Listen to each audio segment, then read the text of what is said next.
we are here in the Tennessee Tech football locker room, and we just want to have a discussion. And we hope that it will be helpful for whoever watches this. Specifically, we're thinking about Tennessee Tech students, thinking about our student athletes. We're in the football locker room right now. That's a big deal to me and a big deal to these gentlemen. But we're hoping that wherever this discussion goes, it adds to it, is helpful. And I'm here. I know we're all here to learn from each other. I'm Chip Pugh. I'm the Director of Leadership and Operations for the football team at Tennessee Tech. I also serve as a minister in Cookeville.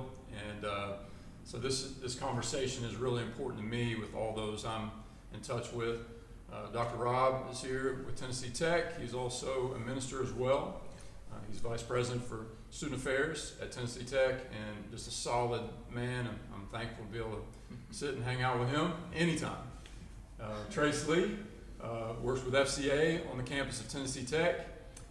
He's also in the graduate program at Tennessee Tech as well, from Mississippi.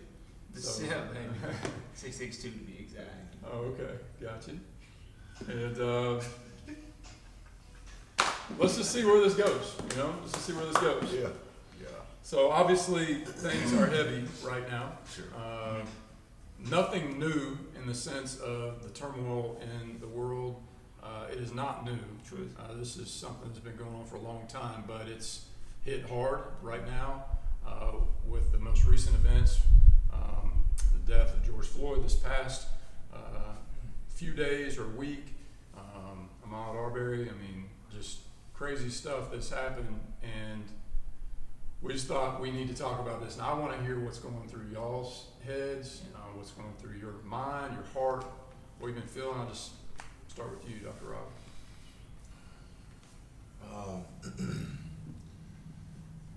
I personally have felt a sense of discomfort that's changed over the last days, Wednesday.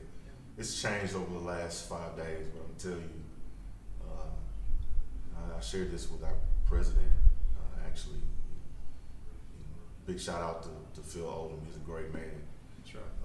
We had a heart-to-heart conversation. He wanted to know how I was doing, and I told him that last Friday, after me finally looking at the video on Thursday night and then looking at more video on Friday of not only things surrounding George Floyd, but also going back and looking at Eric Garner's death. He was the first one that said that we saw say "I can't breathe," and then realizing that 5 years after his death in 2019, the officer that was charged was none of the officers were charged. So I said overwhelmed. As somebody that I'm proud to say that I have 4 degrees from Tennessee Tech as an African American man, and who now is sitting on the president's cabinet as a vice president. But I sat in my office alone because we don't have a lot of people working on campus because of COVID-19. Right. I sat in my office alone and I almost had a anxiety attack. Yeah. And I had to call my wife, and I just said I feel like I can't breathe, and I realized what I said. Wow. And I had to leave the office. I just had to get out, talk to my wife, and ride around town, ride around campus. It took about an hour, and I was able to come back and get my mind right. And just being a pastor as well of a multi-ethnic church, and some of you that are going to hear this are students that come to our church. Having that balance of pastoring white folks and black folks, and a black leader in the city and black leader on campus now, it's just crazy. So I was overwhelmed, but I'm okay. I've had a chance to share with my colleagues in the president's cabinet. For students that don't know what that means, basically all the vice presidents of the university and the athletic director as well, who y'all know, Mr. Wilson. The president allowed me time in our cabinet meeting on Monday to share from my perspective what I'm feeling like as the only African American. As the other black man on cabinet, Dr. Otunye, is about to roll off, I spoke and was able to share, and it was very moving for people. And and I'll say this, we're gonna get into it a little bit more, and I'll back up so you can talk, Trace. But I've had to realize that I got to give white folks space to learn and understand, because they don't know. Chip, you don't know. We got to give you space to ask questions and not know, and that juxtaposition, and be comfortable in doing that, and give grace like what Jesus talks about. Right. So I'll pause right there. Thank you. And I think, Rob, what you said is we have to allow majorities have to seek out perspective from minorities, but at the same instance, minorities have to be willing to teach majorities. Mm-hmm. So when majorities come and ask questions, we can't, you don't understand. What's that going to do? Nothing. All it's going to do is keep it right here. Just the conversation down. At arm's length. Yeah. Awareness without action is futile. 100%, we know that. But to the question at hand, I am learning I can't be ignorant. Yeah. To the fact, Ahmed Arbery, I've never thought about, I don't run much, but when I do, I never thought about going for a run being the last time I say bye to Jenna. But I tell you, babe, I love you because the fact that, because we're going to call it, racism is sin. So yes, sin is racism is a manifestation of that sin. I've never thought about going for a run in the place in which I live. See you, baby, I love you. The next time I see you in the kingdom. Never thought about it. So for me, the whole situation with Ahmed Arbery or George Floyd, because the color of my skin, I cannot allow a lack of experience to make me be ignorant. Because ignorance is bliss, because it voids me of making a choice. Awareness confronts me with a choice to make. Ahmed Arbery's death confronts me with a choice to make. Are you going to be silent or are you going to be ignorant? George Floyd's death. Are you going to be silent? Are you going to be ignorant? Are you going to speak out? So personally, Chip, in my life, I am learning, bro, listen, you cannot be ignorant to the fact of things going around the world. But like you said, that has been going on for so much longer, but it's manifesting itself more and more. For me, number one is I want to learn. I want to be educated, but I'm a dad, and I am a mentor of several young men. This is the football locker room, which is my main ministry, my main mission field. I get up every day and think, how can I help these young men become the men that God designed them to be? And I know, because I've talked to them, and there's many I haven't talked to that are hurting. And it kills me to know I can't do anything. And I want to make sure I have some kind of influence that's helpful. If that's just pointing to someone else, which is why I'm having this conversation. I want to be a source of love and light, not a barrier. Also, I mean, my little girls, I've got a 9-year-old and a 7-year-old, they don't have a clue about this kind of stuff, because we have young men in our house and young women in our house that don't look like them, talk like them, have the same background as them all the time. And to show them, I didn't show them all the footage, but I showed them enough and talked to them enough so that they would understand the evil that's in the world. And it just broke my heart, because they didn't know the world was like that, And so, but they need to know, because it's out there. And we have guys at our house tonight, and their skin color is a lot darker than ours. And they're going to be thinking about that now, They're going to be thinking about, wow, someone mistreats them, and not only someone, but a law enforcement officer, someone that I tell them to respect. So this is a big deal. For me to learn how to process, for me to think about how a dad should process this, I should teach young men, teach my daughters. So that's what some of the things I've been feeling. Real. So let me just go, to the response mentality. In our football program, we talk about you can react or you can respond. Reaction is emotion, simply emotion, and obviously emotion is understandable, and you got to have emotion if you're going to do something great. But what is the choice you guys believe we should make, right? Saying this just as Robert Owens here. I'm not speaking on behalf of the university, but I think, and I believe it's faith. Faith is where the true healing will come. And so for me, I believe that's where it's got to start. It is perspective. It's not being ignorant to the truth of what's happening and what's been happening in our country.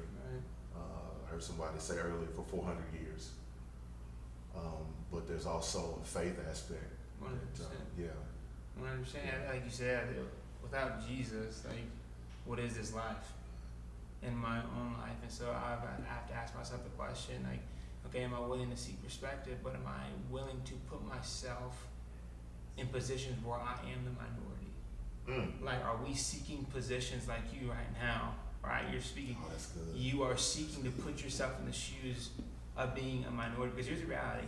If you try to understand what it's like to be in my skin, in Rob's skin, you may have a slight understanding, but you will never fully understand. We will never fully understand, but you can understand what it's like to be a minority. Yeah. And if we refuse to put ourselves in those positions, we will never truly understand. Because if our goal is just to try to understand skin color, bro, let me tell you something, we lost. Well, it's not gonna work. But what I can do 100% is to find opportunities to put myself in a minority position.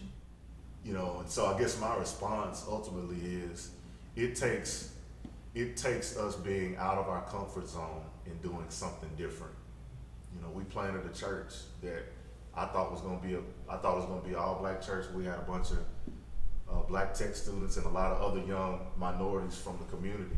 That's not what the Lord did. It's a biracial church. That's not, or multi-ethnic. Let me say biracial. And sometimes it's uncomfortable, but it's beautiful. But that discomfort has been good, right?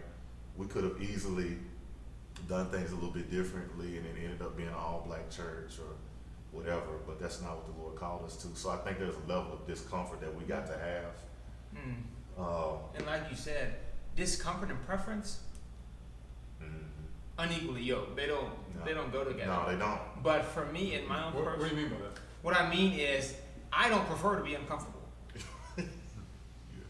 Gotcha. That's not what I seek. But if I desire preference, if my desire for preference Got some. is bigger than my desire for the gospel, there's going to be no change because I'm going to constantly go to what I am comfortable to.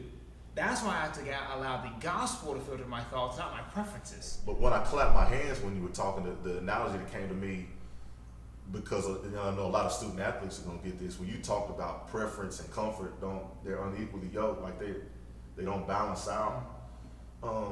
Athletes, y'all get this, man. Everybody hates conditioning. Oh, goodness. You hate it, right? Nobody wants to have off-season workouts. Right, and I'm able to look at the field now, and I'm just envisioning our football guys being able to be back out there. You like the sport, you like the game, you know, and nowadays you know you gotta work hard in the off season to get on the field and then to win.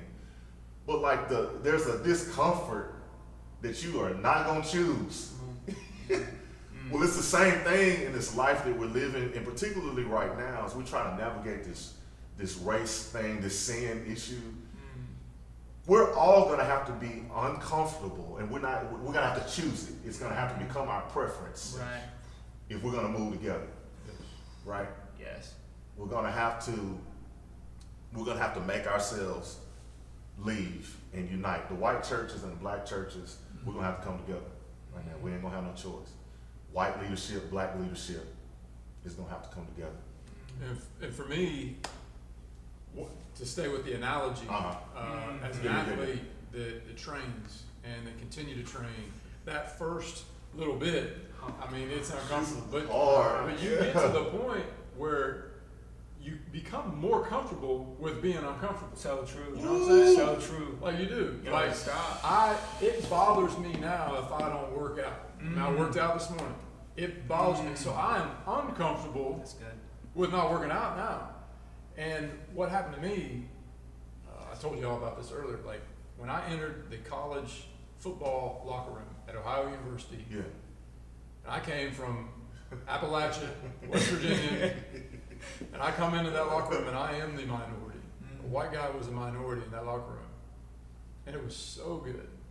I actually loved it, you know, in one sense, but in another sense, I'm going, man, I don't know how to relate, you know, and I don't want to be a weirdo here. And so there was some discomfort, but over time, I got more comfortable with the uncomfortable. And so now that's one of the things I'm trying to do with my kids is we don't look for people that look like us to have them over the house. I mean, we look for people, whoever it is, it is about gospel. How can I invest in these people? And over time, that does become comfortable. Yeah. Diversity is comfortable. That's the way it's supposed to be. That's good. That's going to be something that I'm going to grab hold of. Of course, I know the scripture, but I was watched a video, an Eric Thomas video last night that somebody sent me. It's good. And, you know, I wrote down some things out of that. But the title of it is 381 days. It's about 15, 16 minutes. And his message is, he was actually preaching, because he's a pastor too. He was preaching, but the message was about commitment, and that's what we need moving forward, is commitment. And that's been one of the issues with the last 20 years, because it was 30 years, it's been 1992 since Rodney King. Now I'm adding this, he didn't say this part, but I think we've not gotten the movement in the last 30 years that we need to, because our staying power has been different than what we saw in the 50s and the 60s, where they were committed. And what, as excited as I am about the unity that I see around this, in terms of, like, we're seeing protests and we're seeing stuff happen across the country at the same time, that's unique. I'm excited about that, but I'm concerned about our staying power, and that when we don't get the response that we want quickly, then we're gonna think irrationally and make bad decisions, or we're gonna quit.